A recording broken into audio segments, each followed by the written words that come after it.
Do you want to give like, can we like give our thoughts about Starfield right now? Because it's probably going to be the game. Yeah. Who's going to... Can I start, or do you guys want to start? You go, Sin, because you're like the rational one. Then Gim can go, I don't care about anything. And then I can go, I'm really excited. So you go, Sin. Off you go. Tell us what you thought.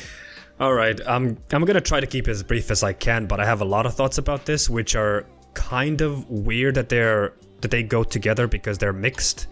Obviously, I'm very, very excited because I'm a big space nerd and stuff. I really like astronomy. I really like anything related to space. So the idea of being able to explore kind of like planets that are maybe uninhabited or whatever, different types of planets, is a really cool idea. And spaceship building is also something that I have a huge interest in. And there is, you know, the modding potential that is also something that I'm hugely, hugely excited about. The gameplay showcase was a little bit concerning for my personal view because it was low in frames. Because this wasn't it? Yeah, this showcase is basically the best thing that they could have picked out for that time, right? Because it is a showcase. That means that they handpicked the best thing that they have at the moment. And the gameplay was a little bit stiff, in my personal opinion. The gunplay was a little bit stiff, and the frame rate drops were frequent. That's like my two main concerns. And my third main concern was actually something that surfaced relatively recently, like 2 days ago. There is a leak or a rumor that one person that is involved in Starfield's development said that one of the reasons why they are looking to, or they wanted to delay the game, is because they looked at the Cyberpunk 2077's launch and had a kind of a thought, maybe we don't want the same fate as CD Projekt. That would mean that the game is maybe not ready, buggy, or extremely buggy, filled with bugs and stuff like that. So there's probably a lot of things to iron out. And the fourth concern would be obviously the procedural planets, the 1,000 planets, which is the concern that everybody has. I don't necessarily think that's the big deal compared to the other three that I mentioned, because it just leaves more room for people to mod their planets, which is going to be amazing. And also Todd came out recently and said that Starfield, even though it's going to have procedural planets and dead planets without necessarily a lot of content, they have handcrafted the most content that they have ever done in the past. So to summarize, excited about it, but also carefully and very carefully optimistic about it, and hoping that it will be one of the new games that will be incredibly, incredibly moddable, hopefully as much as Skyrim, or maybe even more, because the potential is there. Yeah. So there you go. Jim? Okay, so you guys obviously know how I felt about it. So I don't like people hyping up stuff that hasn't been announced. I mean, they had announced Starfield, but everyone was talking about it like, oh, it's gonna be so sick, so insane. Well, we were. I don't know if the internet was. I was joining like voice calls, and you were like, oh, Starfield. No, okay, it wasn't like that. Okay, I'm gonna make so many videos. So it was like that though. Yeah. That was like that. Yeah. So that was accurate. Okay, so for beginners, I don't like space games in general. I think it's not. I like bows and arrows and elves. Yeah, that's just what I like. I'm more into fantasy stuff like Skyrim.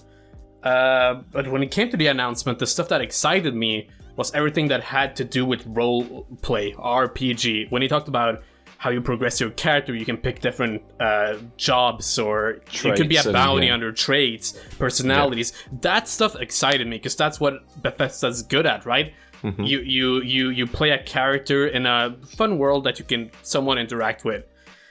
What I don't like is when Bethesda are the ones that are, coming up and they're trying to come up with these points that are gonna sell us on these games, and they're like, oh, 1,000 planets, sick graphics. Like, I'm not playing Bethesda games for 1,000 planets, sick graphics, and insane gameplay. I've never played Bethesda games for gameplay. Like, okay, maybe Doom has good gameplay, but Fallout didn't have like sick gameplay. Like the combat was Fallout has actual, to be fair, quite awful first-person shooter compared to first-person shooters, right? Yeah, I don't need all that gameplay stuff. I just need nice RPG elements. Make me feel like a different dude, not like Gim and a game, and that's just doing stuff. But the 1,000 planets thing, that worries me, because it means we're gonna have 1 or 2 big cities that we're gonna be in a lot, and just some random wastelands here and there that are gonna be empty, and I predict that we're gonna get the Preston Garvey treatment, where it's gonna be you're joining a faction, and there's gonna be like, oh, we have a settlement on planet T57. Move there, traveler, and save its citizens. And then we have to like go to some planet far away, fly there, maybe kill some space pirates, and give some dude a barrel of rice. You know, these errands on random ass wasteland planets. I'm not into that. But I'm definitely more optimistic about Starfield than I was. I still just want my Elder Scrolls, man. That's all I really want. So I'm gonna play it, and I think it's gonna be on Game Pass, right? Yeah, I think day one Game Pass. Yeah. Day one Game Pass. Yeah. So Game Pass, you can get like 3 months for free for $1. So hopefully that Man, offers. skimping. Let's get some money injected in the podcast so we can actually pay him a wage for once. For fuck's sake. So I'm gonna hopefully that offer is still available when Starfield comes out. Then I'm gonna be big chillin', like $1 free Bethesda, basically a free Bethesda game. If I can just add briefly, like that's such a good point, because like people play Bethesda game for a role-playing experience. Like we have tolerated, let's face it, as much as we love Bethesda games, they tend to be on a buggier side, but we tolerate it because that charm of replayability through role-playing, because you're not a defined character, you're just an adventure, and then you can insert that character into that adventure and decide what you want to be. And I think that's a really good point, Kim. And I think like credit has to be given. I mean, you have to see how it actually plays and how much of it is true and all those type of things. But I think credit has to be given to Bethesda for taking some advice on the chin and rolling back some things that they changed in future titles, and then people didn't respond to too well. For example, voice protagonist gone now. You've also got like, I don't think this was really a criticism as much, but they've like gone back to the sort of Oblivion Fallout 3 zoom thing when you speak to a character, so you can see their faces emote more and things like that. Yeah, the traits and classes, they were gone in Skyrim even and Fallout 4. Now they're back. I mean, Fallout 4, I guess you get to choose your special points at the beginning, but yeah, the classes are back. The traits, I think, like Gim, you mentioned, I think that's the most exciting thing for me, is the ones that actually affect things in the world. I really like the look of the ones that, like, you have parents and they live, but they tax your money. Like, just having something that's unique to that trait that you can't get in some other, when you don't select that trait. I think they're really good, and like the starter home, things like that. I like the ideas of, because one of the criticisms and the concerns, probably as well, that you might feel, Gim, is the one of the reasons you might not like space stuff, or at least this type of space thing, is it's sort of like, it's out of the world, but it's sort of realistic enough that it's not magical. There's no like Daedra, there's no demons or this type of stuff, right? So you haven't got all this lore and like world building that has been made. I need lore. I really need lore. And one of the things I think that seems promising is that there are, by the looks of it, quite a few like proper religions in the game that seem to worship like sort of weird things. Like even like one of them says they worship the Great Serpent, and you get a bonus to like gravity boosting. So that seems to mean that then maybe they worship like gravity itself, which could.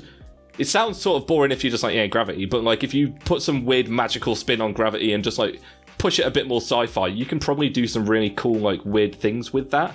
And also the sort of implications that our main quest is sort of going to be hunting these like ancient alien artifact things. That adds a lot of implications to like, or there's something out there that is bigger and that was here before us, that has that sort of like Elder Scrolls-y history, like with the magic and the Daedra and all this type of thing. Like there's things out there that are unexplained that people don't know, that we're going to get to interact with. So that gives me a lot of hope for like the world, at least. Yeah. So I honestly playing looked better, but it didn't look incredible. Better compared to Fallout 4. It looked like Fallout 4 with mods. Yeah, I'd agree. I just sorry, go ahead. No, you go. I just thought that the gunplay was missing, that punchy feel. Like it missed some sort of like impact to it. And I just couldn't get over the frame drops. I really couldn't get, because in my mind this is the best footage they could have gotten, and it's this framey. Yes and no, they have to film it on Xbox, right? Because it's Xbox Showcase. So they're locked to the Xbox specs, which it obviously should run well on Xbox. It shouldn't be framing on Xbox. But I don't think you're going to be the person struggling with frames on Starfield, right? Like, you're probably going to be perfectly fine with your computer. Yeah, so what did you guys think about the visuals, by the way? Looks really good, doesn't it? I think it looks really good, yeah. I think Todd has mentioned this. I didn't really watch his interviews or listen to him or read them, but I think he's said recently that, like, there's only so far you can go with, like, graphics before the changes you start making don't actually affect that much. Like, they're all graphics are. I know people said this in like 1999 when you had Pong and shit, but like the graphics are like good enough in video games now that, like, how much more room can you make to make them better and better each time? Like, they're with like RTX and ray tracing and all these things, even though ray tracing and RTX same thing. Games are pretty darn realistic, and Cyberpunk looks like within that realm of like a really good looking, especially for Bethesda game. Right. And I think Todd has mentioned before that, like, you push graphics to a certain point and then you just have to care about other things, because that's not what players want after a certain point. You can have the best looking game in the world, but if it's just a walking simulator, then you're gonna get bored after 10 minutes, whether it looks great or not. Regardless, I was impressed with the visuals. I really liked everything. I liked the environment, I liked the lighting, and I liked the characters. Yeah. I genuinely did enjoy that. That was like the thing that I really, really liked. But also, go ahead. Also, just wanted to add that Todd Howard had like an additional like an interview after the trailer or the showcase, and he did alleviate some of my concerns a little bit by saying that, you know, whenever I heard 1,000 procedural planets, I was like, oh my god, it's just going to be generated content. 10 times the planets. Yeah, and then, he did say even though there is procedural content, we did this in the past already. It's not like the first time we're doing something like this. And additionally, if you don't like procedural content, keep in mind that this is the game in which we spend the most time on handcrafted content, and it's going to have more handcrafted content than any of our previous games, which is obviously a nice thing to hear. I think I heard that New Atlantis is the biggest one city playable area that they've ever made, and even just from the very short clips they've shown of like the people walking around, for a Bethesda game there's a lot of people, and Bethesda games are meant to NPCs. Be like every person has a story and they have a name and all that thing. There seems to be a lot of people, so I don't know if there's just going to be a lot of like Civilian 1, Civilian 2, or if they're all like actually Cyberpunk. Or if they're actually all like proper characters, which would be pretty insane if that is the case. And if they are proper characters, that's some props given to them for spending the time to do that, because that seems, for that many characters, kind of a lot of work, and all to have schedules and like live in one house somewhere each and all these type of things. And I think when we've sort of seen behind the curtains a lot with Skyrim in particular, which is when we're making videos and even like making small mods with Creation Kit and things like that, you see, you know how the game's built and how it works a lot. So you're sort of more impressed when you see things that a lot of people take for granted, like mods, for example.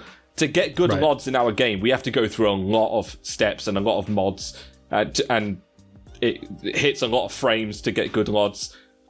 Cyberpunk mods look really good. Granted, it's not like Skyrim with loads of trees and like cows and everything. A lot of it's just like a planet, so it's just like hills and whatever, right?